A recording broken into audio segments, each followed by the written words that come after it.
മലയെ കച്ചവന് നന്ദു ചാത്തി എന്ന് വെച്ചാൽ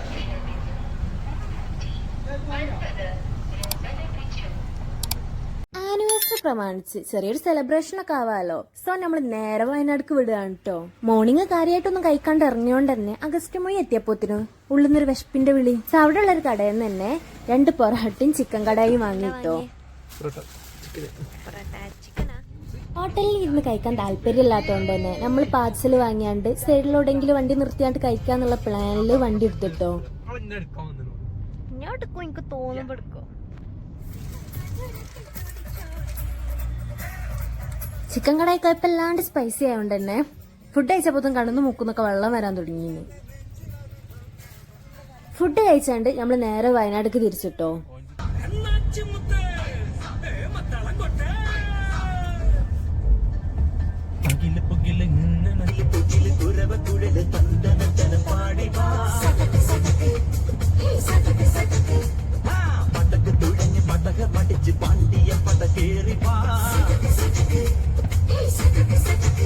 നേരത്തെ ഫുഡ് കിട്ടിയാൽ ഞാനും ഓനും ഫുൾ ഓൺ ആയിരിക്കും കേട്ടോ. അങ്ങനെ പോയോണ്ടിരിക്കുമ്പോഴാണ് കേട്ടോ മുന്നിലൊരു അടിപൊളി റൈഡർ ഉണ്ട്.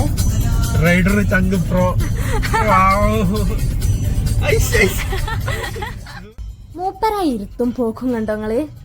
ഏതാ വൈബ് ചെക്കന്. ആളെ മിസ്സാവാണ്ടിരിക്കാൻ വേണ്ടിട്ട് ആസി ഒപ്പത്തിനൊപ്പന്നെ വണ്ടി കിട്ടീന് കേട്ടോ.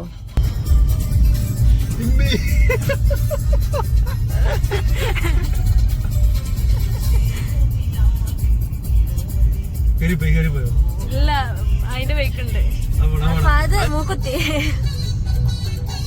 എടാ മുന്നില് പോന്ന് നമ്മള് ചുരത്തും എത്തിട്ടോ. ക്ലൈമറ്റിന്റെ അവസ്ഥ എന്താപ്പോ? തണുപ്പാണോ അല്ല, ചൂടാണോ അതും അല്ല, തണുത്ത കാറ്റടിക്കണുണ്ട്, ഒടുക്കത്തെ വെയിലുമാണ്. ഓരോ സ്വറൊക്കെ പറഞ്ഞ് നമ്മളിങ്ങ ചുരം കയറിയോണ്ടിരിക്കാണേ. നമ്മളെ സ്ഥിരം ഒരു വ്യൂ പോയിന്റ് ഉണ്ട് കേട്ടോ അവിടെ. സോ ജസ്റ്റ് ഒന്ന് അവിടെ നിർത്താന്ന് വിചാരിച്ച്.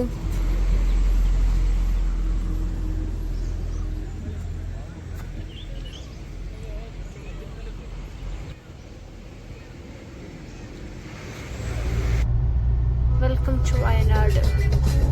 പോയോണ്ടിരിക്കുമ്പോഴെന്നെ റോഡ് സൈഡിൽ നിന്ന് കുറച്ച് ഓറഞ്ചൊക്കെ വാങ്ങി കിട്ടോ.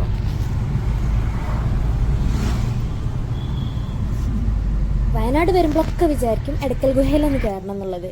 പക്ഷെ ഒരു തവണ നടന്നിട്ടില്ല. എന്തായാലും ഇന്ന് നേരത്തെ കാലത്തൊക്കെ ഇറങ്ങിയതല്ലേ, അവിടെ പോയിട്ട് തന്നെ ബാക്കി കാര്യം വിചാരിച്ചിരുന്നു കേട്ടോ.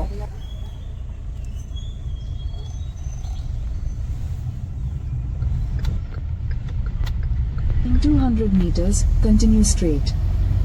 ഇവിടെ ഉണ്ട് എടക്കൽ ഗുഹന്റെ എൻട്രി പോയിന്റ്. ഇവിടെ നമ്മൾ വണ്ടി പാർക്ക് ചെയ്യുന്നതിന് വേണ്ടിയിട്ട് ടിക്കറ്റ് എടുക്കണം. 50 രൂപയാണ് കേട്ടോ ചാർജ് വരുന്നത്. വണ്ടി പാർക്ക് ചെയ്തിട്ട് ട്രെക്കിംഗ് പോയിന്റിലോട്ട് ഇനി നമ്മൾ 1 കിലോമീറ്റർ നടക്കണം. പോണ റൂട്ടിലൊക്കെ ഒരുപാട് കടകളുണ്ട് കേട്ടോ. ഈ കടത്തോരൊക്കെ നമ്മളോട് വരുമ്പോ കയറണം എന്നാണ് കേട്ടോ പറയണേ. വണ്ടി പാർക്ക് ചെയ്തോടത്ത് ഒരു ചേച്ചി ഇനി മുകൾക്കൊന്നും കടകളില്ലാറിഞ്ഞാണ്ട് ഞങ്ങളോട് വെള്ളവും ചിപ്സൊക്കെ വാങ്ങിപ്പിച്ചിട്ടോ. മുകളിലെത്തിയപ്പോ 4 സൈഡിലും കട. കടയിലൊക്കെ majority tourist attraction collectible craft ആണ് കേട്ടോ ഉള്ളത്.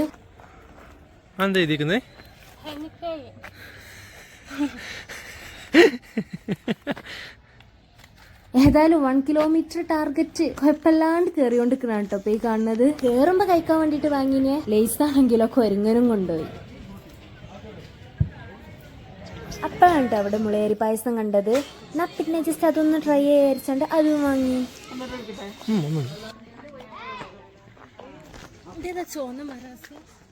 അറിഞ്ഞൂടാ. അങ്ങനെ ഫൈനലി നമ്മൾ 1 കിലോമീറ്റർ കംപ്ലീറ്റ് ചെയ്ത് നമ്മൾ ട്രെക്കിംഗ് പോയിന്റിൽ എത്തിട്ടോ.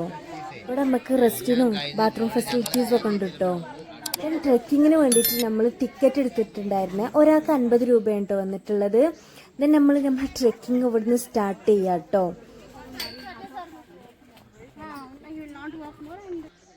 കുഴപ്പമില്ലാണ്ട് കയറാണ്ടായിരുന്നു കേട്ടോ. അങ്ങനെ കുറച്ച് മെനക്കെട്ടിട്ടാണെങ്കിലും കയറി ഇങ്ങനെ പോന്നിട്ടോ. ആസി ഇങ്ങനെ ഭയങ്കര കൂളായിട്ട് കയറുന്നുണ്ട്. ബട്ട് എനിക്കങ്ങനെ കയറാൻ കഴിയണില്ല. ഇങ്ങോട്ട് ഇറങ്ങാലോ വയ്യ, ഇങ്ങോട്ടേക്ക് ഇറങ്ങാലോ വയ്യ. എനിക്കാണെങ്കിൽ ചെറുതായിട്ട് ഇങ്ങനെ ഇരുട്ടടിക്കാൻ തുടങ്ങി കേട്ടോ. കയറുന്നതിനനുസരിച്ചാണ്ട് അടിക്ക് നോക്കുമ്പോഴത്തേനും കംപ്ലീറ്റ് തലറിഞ്ഞ. എന്താ പത്തു കൊയങ്ങിയോ? എന്താണ് ഇരുട്ടടിയോ? വാ തുടങ്ങിയിട്ടുള്ള കയറാണ്ട് ഇനിയോ. ഹെവി ട്രെക്കിംഗ് ഒന്നല്ല കേട്ടോ, നമുക്ക് നോർമലായിട്ട് കുഴപ്പമില്ലാണ്ട് കയറാൻ പറ്റുന്നതാണ്. ഏജ് ആയിട്ടുള്ള കുറേ ആൾക്കാർ വരുന്നുണ്ട് കേട്ടോ. ബാക്കോട്ട് വരണ്ട, കയറിക്കോ. ഒരു ഹൈലൈറ്റ് ആയിട്ട് എനിക്ക് തോന്നിയൊരു സംഭവം എന്താ വെച്ചാൽ ഈ കല്ലിന്റെ ഇടയിൽ കൂടെ പോണ സംഭവം ഉണ്ടല്ലോ, അത് തന്നെയാണ്. ഇവിടെ നമുക്ക് കുത്തനെ കയറി പോകാൻ കഴിയൂല, ഒന്ന് കുമ്പിട്ടൊക്കെ പോകണം, എന്നാലേ കയറാൻ കഴിയുള്ളൂ.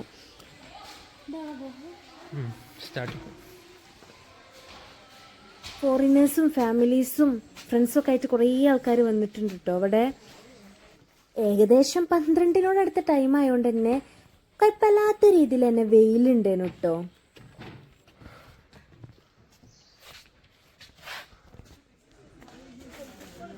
വാ വാ ഇവിടെ ഓക്കെ, ഇങ്ങനെ വെയിലുണ്ട്.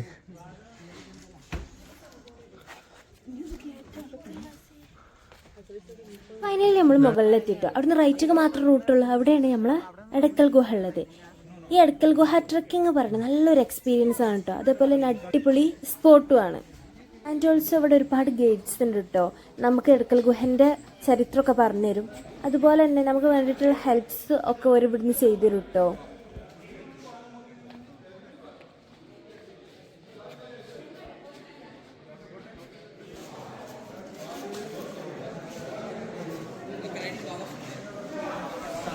രണ്ട് ലൈനാണ്.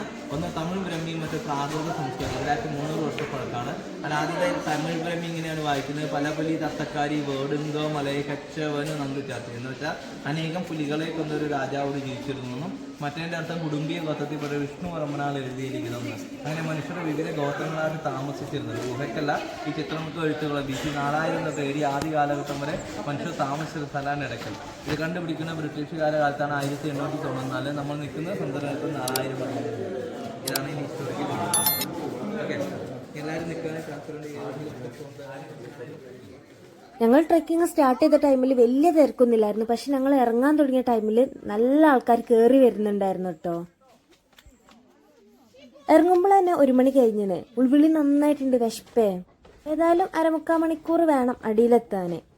പിന്നൊന്നും നോക്കില്ല, കുറച്ച് ഫോട്ടോസും വീഡിയോസും ഒക്കെ എടുത്തിട്ടുണ്ട്. ഞങ്ങൾ അവിടെ നിന്ന് ഇങ്ങോട്ട് ഇറങ്ങി.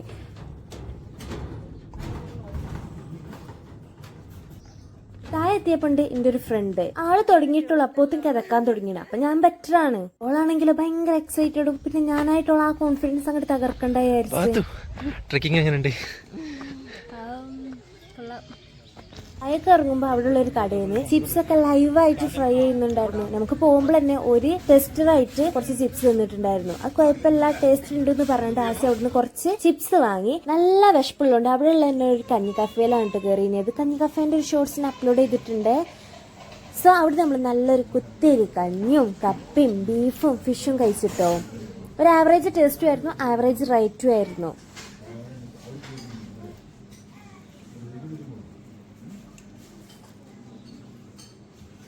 അത് കഴിഞ്ഞ് നമ്മൾ നേരെ റിസോർട്ടിൽ പോയിട്ട്, റിസോർട്ട് ഇന്നലെ നാസി ബുക്ക് ചെയ്തിട്ടുണ്ടായിരുന്നു.